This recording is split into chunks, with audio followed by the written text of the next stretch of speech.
off.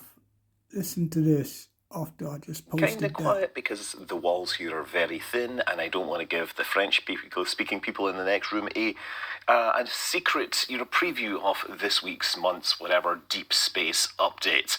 And of course, we need to start with the various launches, and it looks like we've had, like 8 Starlink launches. Just looking at these numbers, we've had 4 from Vandenberg on the 13th, the 17th, the 20th, and the 26th of March. And on Slick 40 on the East Coast, we had on the 14th, the 17th, the 19th, and the 22nd. Now, of note, the one on the 16th, that was the 100th anniversary of Robert Goddard's rocket test. His first launch that went up, it didn't go very high. It went about 40 feet sideways, but it was the beginning of something amazing, which would ultimately lead us to the modern rocket launch system.